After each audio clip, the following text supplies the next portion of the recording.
So I'm just gonna call it the Sarah family rug, I guess. And yeah, so I am doing a family inspired rug on a peg loom with all wool that I washed, processed, spun myself. And I'm super excited to share it. And so I'm just gonna dive in here and show you what I've got together so far. I realized that, so I'm planning a rug that's like 40 inches by 45 to 50 as it goes kind of thing. I've never made a rug on a peg loom before, so like I have no idea what I'm doing. And I feel like as I look at the, you know, hours and hours of spun yarn that I've made so far, I'm like, oh, this is not gonna go very far. So we'll see what happens as I go along. I'm gonna kind of go through what I've gotten together so far to make this mess make sense. So let's get into it. Okay, so far I have some spun yarn that I've made from the raw fleece, and this has been like wet set. I also learned to chain ply this week, or yeah, I mean in the last like week or so. I don't know that I'm doing it right. I'm doing my own version of it, if nothing else. So anyway, so I'm just like learning lots of things all at once here. And so these guys right here, this is Gotland. This is from a farm just south of me. I'm on Whidbey Island in Washington, and I got this online. I don't remember how I found them, and I also can't remember what it's called, so I should look it up. Something about nature and conservancy, I don't know. Anyway, I'll look it up. Oh, does it say right here? It says community place. I don't know, community place. And it was a woman named Sue, I guess, that was part of it. Anyway, so also my cats are very curious.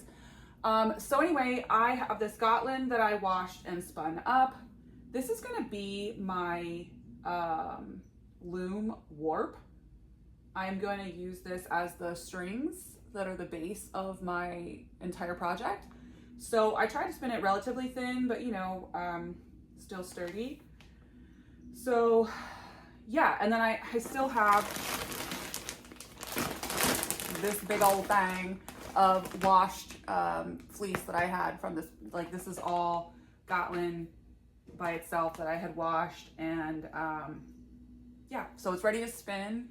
It's ready to use, like I'm thinking about, you know, using some like locks also. I'm not really sure how it's gonna work yet because I just haven't tried it.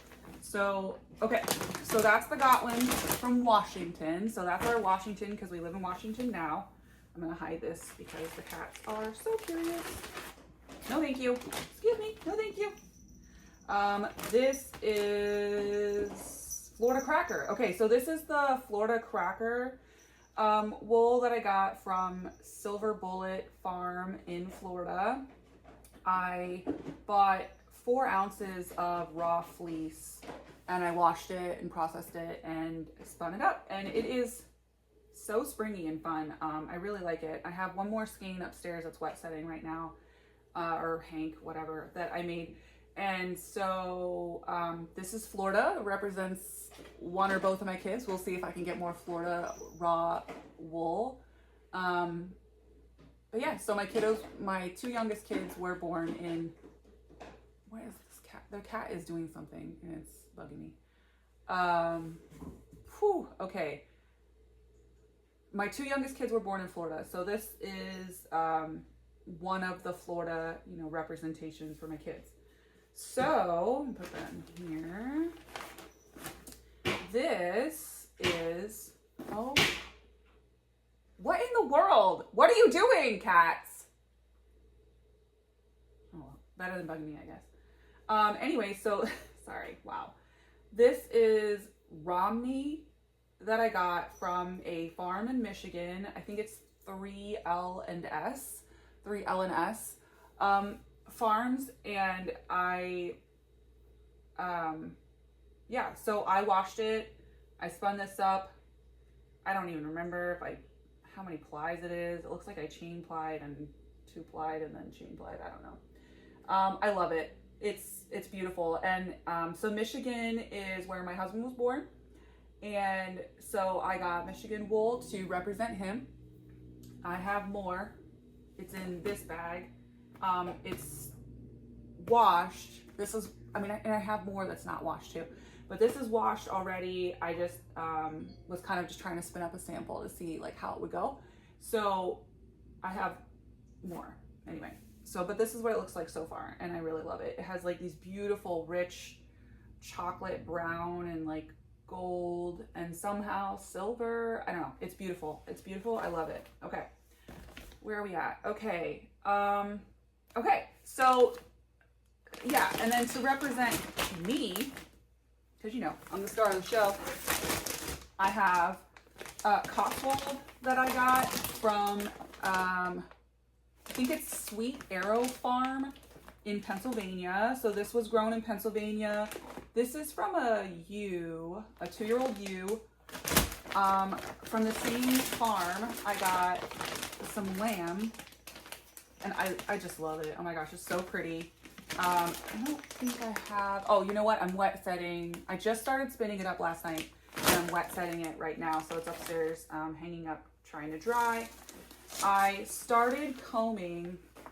I got Navajo churro from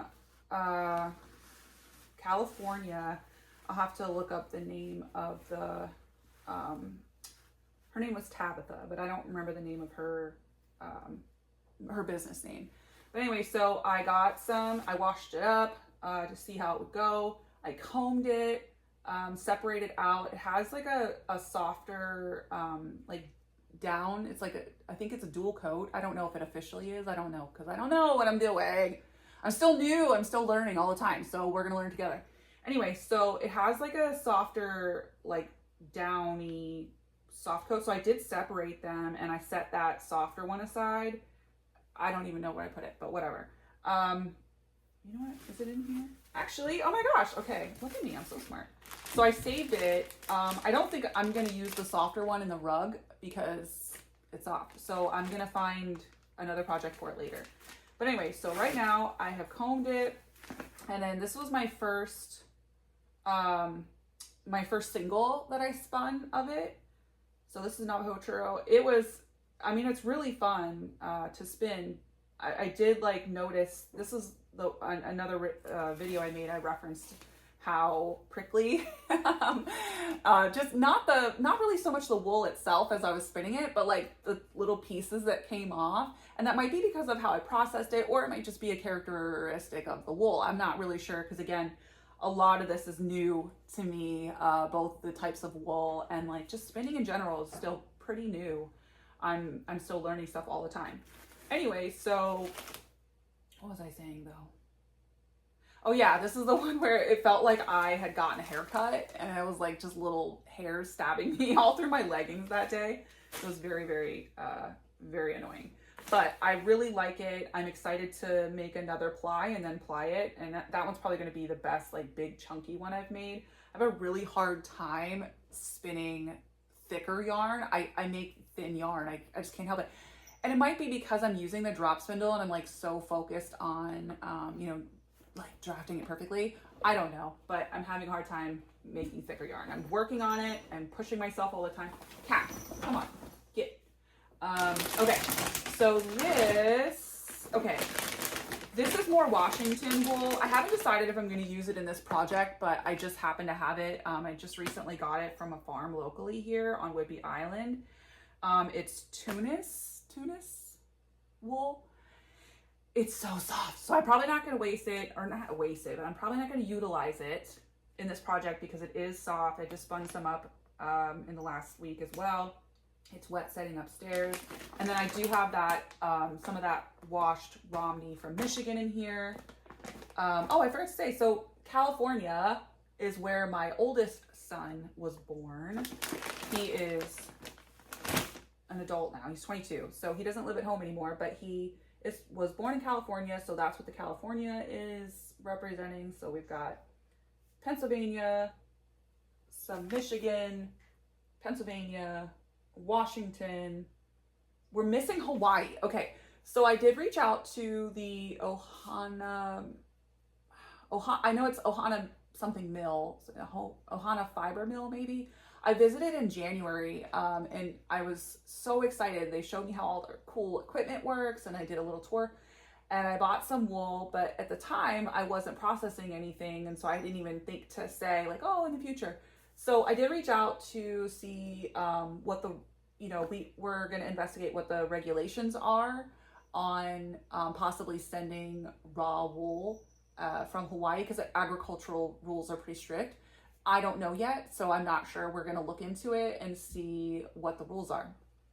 And if we can do that, then I'm going to get my raw wool from there.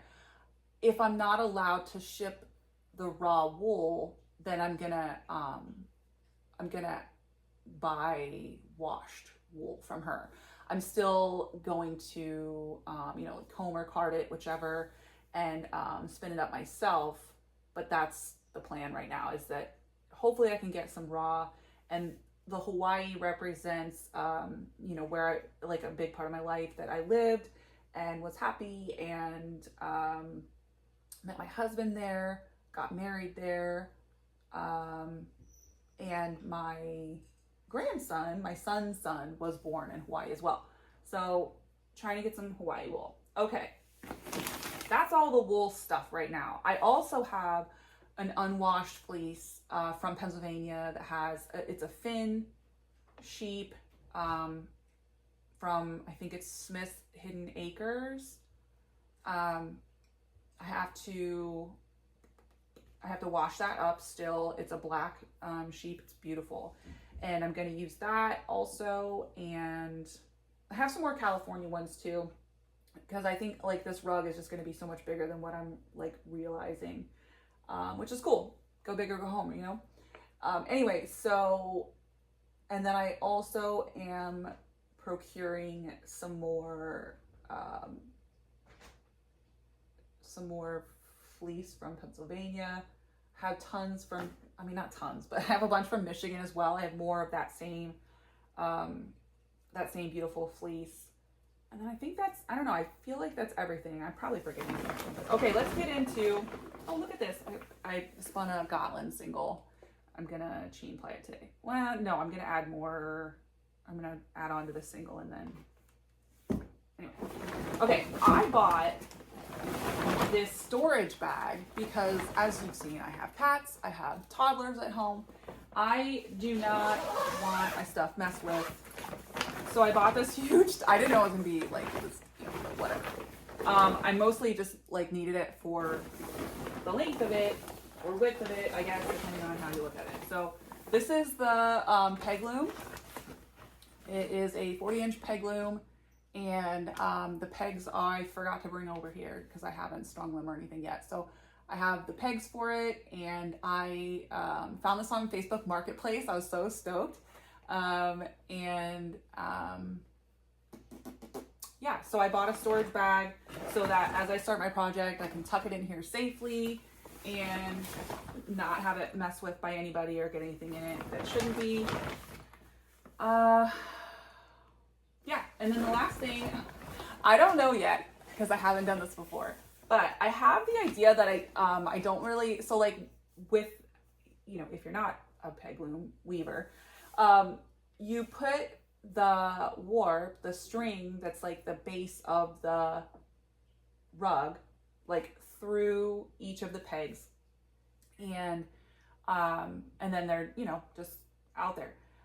I am like, how am I gonna not tangle this huge lump? Because you have to, it's gonna be like 50 plus inches of these wool strings, So I don't know what normal, like I don't know, and I probably should look it up, but whatever, I like doing things and finding out myself.